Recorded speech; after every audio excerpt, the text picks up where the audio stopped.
কথা বলতে যেহেতু লা ইলাহা ইল্লাল্লাহ জিকিরটি খুব গুরুত্বপূর্ণ জিকির। তিরমিজির হাদিসে রয়েছে, হাদিসটি হাসান। আফজালু যিকরি লা ইলাহা, সবচেয়ে উৎকৃষ্ট জিকির হচ্ছে লা ইলাহা ইল্লাল্লাহ। লা ইলাহা ইল্লাল্লাহ বেশি উত্তম না কোরআন তেলাওয়াতের জিকির বেশি উত্তম? কারণ কোরআন তেলাওয়াতও জিকির। আরেকটি হাদিসে রয়েছে কোরআন তেলাওয়াত হচ্ছে জিকির। আর কোরআনকে বহু আয়াতে আল্লাহ বলেছেন ওয়াইন্নাহু যিকরুন লাকা ওয়া লিকাওমিকা ইন্না নাহনু নাযালনা যিকরা। জিকির বলেছে উপদেশ, জিকির মানে উপদেশ হয়। তো এই ক্ষেত্রে সঠিক কথা হচ্ছে যে এক নম্বর জিকির হচ্ছে কোরআন তেলাওয়াত। কারণ কোরআন তেলাওয়াত করলে জিকিরও হইল, আর আল্লাহর আসমানি সিলবাত জানাও হইল, আর তারপরে নলেজ হইলো, আমল পরিবর্তন হবে। বুঝছেন না? এক নম্বর জিকির হচ্ছে কোরআন তেলাওয়াত। দুই নম্বরে সবচেয়ে উত্তম জিকির হচ্ছে লা ইলাহা ইল্লাল্লাহ। কিন্তু তাতে মুহাম্মদ রাসূলুল্লাহ বাড়াবেন না, আবার শুধু ইল্লাল্লাহ বলবেন না, আর শুধু লা ইলাহা ইল্লাল্লাহ লা ইলাহা বলবেন না, আর আপনার আল্লাহু বলবেন না, আর হু করবেন না। এই সমস্ত বেদাতি আর শিরকি আর কুফরি জিকির বললাম। আশা করি এই আলোচনাটা যদি মনে রাখেন তো অন্তত এই ভণ্ড পীরগুলো পথভ্রষ্ট করতে পারবে না, কানাকে হাইকোর্ট দেখে জাহান্নামে নিতে পারবে না আপনাদেরকে। আল্লাহ যেন বোঝার তৌফিক দান করেন। এর অনেক ফজিলত রয়েছে। রাসূলুল্লাহ সাল্লাল্লাহু আলাইহি ওয়াসাল্লাম আরেকটি হাদিস রয়েছে সহিহ মুসলিম, আল ঈমান বিদ'un ওয়া সাবউনা শুবা। ঈমানের কতটি শাখা রয়েছে? 70-এর বেশি শাখা রয়েছে। ফাআফযালুহা কাউলু লা ইলাহা, সবচেয়ে উৎকৃষ্ট হচ্ছে লা ইলাহা ইল্লাল্লাহ বলা। কি বলা? লা ইলাহা ইল্লাল্লাহ। আল্লাহ ছাড়া কোনো সত্য মাবুদ নেই। বারবার ঘোষণা করছেন, বারবার ঘোষণা করছেন। অন্তরে তো আছে যেটা ফরজ, আর তার বাস্তবায়ন করছেন, কিন্তু বারবার বলছেন এই সুন্নত নফলের মাধ্যমে আপনি সেটাকে বারবার ঘোষণা করছেন যে স্পষ্ট ভাষায় কোনো বাতিল পন্থীর পরোয়া করছেন না। আল্লাহ ছাড়া কোনো সত্য মাবুদ নেই। তোমরা যে দরগা দুর্গার পূজা করছো সেগুলি হচ্ছে বাতিল। ওয়ান্না মা ইয়াদউনা মিন দুনিহিল বাতিল। জি। দুই নম্বর জিকির তা হচ্ছে তাসবিহ। তাসবিহ মানে সুবহানাল্লাহ পাঠ করা। কি করা? সুবহানাল্লাহ পাঠ করা। এটা হচ্ছে দুই নম্বর জিকির। রাসূলুল্লাহ সাল্লাল্লাহু আলাইহি ওয়াসাল্লামের হাদিসে রয়েছে যে দুটো কালেমা রয়েছে, জবানে খুব হালকা, দাড়ি পাল্লাতে খুব ভারী হবে, আর আল্লাহর কাছে খুব প্রিয় হবে। সে দুটো বাক্য কি? সহিহ বুখারীর শেষ হাদিস একবারে, সুবহানাল্লাহি ওয়া বিহামদিহি সুবহানাল্লাহিল আযীম। এতে সুবহানাল্লাহ জিকির রয়েছে, দুইবার করে সুবহানাল্লাহ রয়েছে, আর ওয়া বিহামদিহি হামদের জিকির রয়েছে। সময়ের স্বল্পতার জন্য দলিলগুলো বলছি না। 3 নম্বর জিকির, যেহেতু 10টা বলতে চাইছি, শুধু পয়েন্টগুলো বলে দিই, আর বাকি ফজিলত ইনশাআল্লাহ বিস্তারিত আলোচনা আমাদের আছেও আর হতে থাকবে। তাহমিদ আলহামদুলিল্লাহর জিকির। আলহামদুলিল্লাহ জিকির হচ্ছে কয় নম্বর জিকির? 3 নম্বর জিকির বললাম। নবী সাল্লাল্লাহু আলাইহি ওয়াসাল্লাম বলেছেন আত-তাহুরু শাতরুল ঈমান, ওযু গোসল এটা হচ্ছে ঈমানের অর্ধেক। 50 ঈমান আপনার, কারণ ওযু না হলে নামাজ হবে না। তাহলে ওযুটা হচ্ছে অর্ধেক ঈমান। আর আলহামদুলিল্লাহ তামলাউল মিজান, আলহামদুলিল্লাহ বললে নেকির পাল্লা ভর্তি হয়ে যায়। সুবহানাল্লাহ। একবার আলহামদুলিল্লাহ বললেন, 2 সেকেন্ড হয়তো লাগলো না, 3 সেকেন্ড লাগলো না, আলহামদুলিল্লাহ তামলাউল মিজান, নেকির পাল্লা ভর্তি হয়ে গেল। বলুন আলহামদুলিল্লাহ।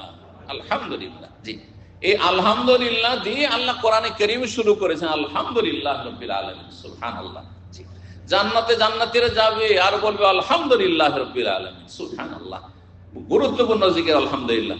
4 নম্বরের জিকির হচ্ছে তাকবীর। তাকবীর মানে আল্লাহু আকবার পাঠ করা। কি করা? আল্লাহু আকবার পাঠ করা। রাসূলুল্লাহ সাল্লাল্লাহু আলাইহি ওয়াসাল্লাম, সহিহ মুসলিম হাদিস হচ্ছে আহাব্বুল কালাম ইলাল্লাহি আরবা। আল্লাহর কাছে 4টি কথা খুবই প্রিয়। 4টি কথা, 4টি বাক্য অত্যন্ত প্রিয়। কি?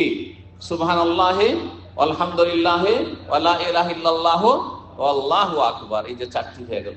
এই 4টা এখন পর্যন্ত বর্ণনা করলাম। 4টার দলিল একসাথে সংক্ষেপে পেয়ে গেলেন সহিহ মুসলিমের হাদিস। যেটা আগে বলেন না কেন, বলছেন লা ইয়াদুর রুকা বিআইয়িহিন্না বাদাতা। যেটা ইচ্ছা, আগে সুবহানাল্লাহ বলো, আগে আলহামদুলিল্লাহ বলো, আল্লাহু আকবার বলো, আগে লা ইলাহা ইল্লাল্লাহ বলো, অসুবিধা না, আগে পরে। 5 নম্বরের জিকির হচ্ছে ইস্তেগফার করা। ইস্তেগফার মানে আস্তাগফিরুল্লাহ, আল্লাহ আমি ক্ষমা চাইছি, আল্লাহ আমি ক্ষমা চাইছি, আল্লাহ আমাকে মাফ করে দাও, আল্লাহ আমাকে মার্জনা করে দাও, আল্লাহ আমাকে ক্ষমা করে দাও। আরবিতে বলেন, ভালো বুঝে বলেন, কিন্তু না বুঝার নয়। আর না হলে নিজের ভাষায় বুঝে বলে, আল্লাহ তুমি আমাকে মাফ করে দাও, আল্লাহ তুমি আমাকে ক্ষমা করে দাও। এ হচ্ছে ইস্তেগফার। তার সাথে তওবা যদি মিলিয়ে নেন, বলেন আস্তাগফিরুল্লাহ ওয়া আতুবু ইলাইহি, আস্তাগফিরুল্লাহ আল্লাযী লা ইলাহা ইল্লা হুয়াল হাইয়ুল কাইয়্যুম। বিভিন্ন ভাষায় এইরকম সাইয়্যিদুল ইস্তিগফার, ইস্তিগফার বিভিন্ন বাক্য রয়েছে। কম পক্ষে যদি আস্তাগফিরুল্লাহ বলেন যথেষ্ট হয়ে গেল। নবী সাল্লাল্লাহু দিনে 70 বারের বেশি আস্তাগফিরুল্লাহ পাঠ করতে। অন্য হাদিসে রয়েছে 100 বার করে আমি আস্তাগফিরুল্লাহ পাঠ করি। রাসূলুল্লাহ সাল্লাল্লাহু আলাইহি ওয়াসাল্লাম আস্তাগফিরুল্লাহ পাঠ করতেন, অথচ রাসূলুল্লাহ সাল্লাল্লাহু আলাইহি ওয়াসাল্লাম ভুল ভ্রান্তি নেই, মাসুম। আর অগ্রিম আল্লাহ ঘোষণা করে দিয়েছেন লিয়াগফিরা লাকাল্লাহু মা তাকাদ্দামা মিন যামবিকা ওয়া মা তাআখার। তারপরও ফাসাব্বিহ বিহামদিহি ওয়াস্তাগফির, তাকেও আল্লাহ ইস্তিগফার করতে বলছেন। তাহলে আমি আপনি কোথায়? বেশি বেশি আল্লাহর কাছে ক্ষমা চান, আল্লাহ যেন আমাদের গুনাহ খাতা মাফ করে দেন, কবিরা সগীরা মাফ করে দেন। 6 নম্বর জিকির হচ্ছে আল্লাহর কাছে আশ্রয় কামনা করা বিতাড়িত শয়তান থেকে। আউযু বিল্লাহ, সংক্ষেপে আউযু বিল্লাহ, আল্লাহর কাছে আশ্রয় চাইছি। আর বিতাড়িত শয়তান থেকে লাগিয়ে দিলে কি বলবেন? আউযু বিল্লাহি মিনাশ শয়তান। এটাও আল্লাহর জিকির, আউযু বিল্লাহ। এই জন্য কোরআন শুরু করবেন, সবচেয়ে উত্তম বাণী শুরু করবেন আউযু বিল্লাহি মিনাশ শয়তান, যাতে করে শয়তান কোরআন থেকে উপকৃত হইতে, হেদায়েত নিতে বাধা সৃষ্টি না করে। শয়তান যেন মাঝখানে এসে আপনাকে বাধাগ্রস্ত না করে এবং জাহান্নামে না নিয়ে চলে যায়। আউযু বিল্লাহ পাঠ কর। কোন জায়গায় আপনি অবতরণ করছেন, যে কোনো জায়গায়, স্টেশনে নামছেন, এয়ারপোর্টে নামছেন, কোন অমুসলিম দেশে নামছেন, খারাপ জায়গায় নামছেন, কোন অপরিচিত লোক নাই সেখানে নামছেন, দুশ্মনের ভয় আছে, ডাকাতের ভয় আছে, ছিনতাইয়ের, আউযু বিকালিমাতিল্লাহি তাম্মাতি মিন শাররি মা খালাক। রাতের অন্ধকারে ভয় লাগছে, জিন শয়তান বলে বলেন আউযু বিকালিমাতিল্লাহি তাম্মাতি মিন শাররি মা খালাক। অফিসে বড় হিংসুক আছে, জালেম আছে, তারা আপনাকে এক্সিট লাগাবার চেষ্টা করছে, বের করার চেষ্টা করছে, বলেন আউযু বিকালিমাতিল্লাহি তাম্মাতি মিন শাররি মা খালাক। সহিহ মুসলিম, লাম ইয়াদুররুহু শাইউন, কোনো কিছুই আপনার ক্ষতি করতে পারবে না, যতই চেষ্টা করুক না। বহু লোক হিংসা করে, শত্রুতা করেছে, তারা কি চলে যেতে হয়েছে। কিন্তু যারা এই আমলগুলি করে তারা আপন জায়গাতে বহাল আছে। আল্লাহ যেন এই জিকিরগুলি করার তৌফিক দান করেন। সহিহ মুসলিমের সেই হাদিসের দিকে ইঙ্গিত করে দিলাম। 7 নম্বর জিকির হচ্ছে বিসমিল্লাহ পাঠ করা। বিসমিল্লাহ, যে কোনো ভালো কাজ শুরু করবেন কি বলবেন? বিসমিল্লাহ। খেতে বসছেন, বিসমিল্লাহ। খাওয়া দাওয়া শুধু নাই, এক গ্লাস পানি, এমনি পানি খাচ্ছেন আপনি, বলে বিসমিল্লাহ। চা খেতে যাচ্ছেন, বিসমিল্লাহ। কাউকে খাবার উঠিয়ে দিচ্ছেন, বেড়ে দিচ্ছেন, বলে বিসমিল্লাহ। কথা বোঝা গেছে? এমনকি বাথরুমেও যাচ্ছেন, যখন বিসমিল্লাহ পড়লে শয়তান অন্ধ হয়ে যাবে, জিন শয়তান, আর আপনার লজ্জা স্থান দেখতে পাবে না। 7 নম্বর জিকির হয়ে গেল। এগুলোর দলিল রয়েছে, সময় স্বল্পতার জন্য বললাম। 8 নম্বর জিকির হচ্ছে হাউকালা পড়া, মানে লা হাওলা ওয়ালা কুওয়াতা ইল্লা বিল্লাহ। আল্লাহ, আমার কোনো ক্ষমতা নেই তোমার ক্ষমতা ছাড়া, তুমি যদি ক্ষমতা না দাও, আমার কোনো ক্ষমতা নেই, শরীরের ক্ষমতা নেই, মানসিক শারীরিক আর কোন রকম ক্ষমতা নেই, আর্থিক সব ক্ষমতার মালিক তুমি। লা হাওলা ওয়ালা কুওয়াতা ইল্লা বিল্লাহ অনেক বেশি ফজিলত রয়েছে। 9 নম্বর জিকির হচ্ছে দরুদ পাঠ করা, সালাত পেশ করা। একবার যদি পড়েন তো 10 বার আল্লাহর রহমত নাযিল হবে। সাল্লাল্লাহু আলাইহি ওয়াসাল্লাম, আল্লাহুম্মা সাল্লি ওয়া সাল্লিম আলা নবিয়িনা মুহাম্মদ, আল্লাহুম্মা সাল্লি আলা মুহাম্মদ, আল্লাহুম্মা বারিক আলা মুহাম্মদ, এইভাবে পাঠ করবেন।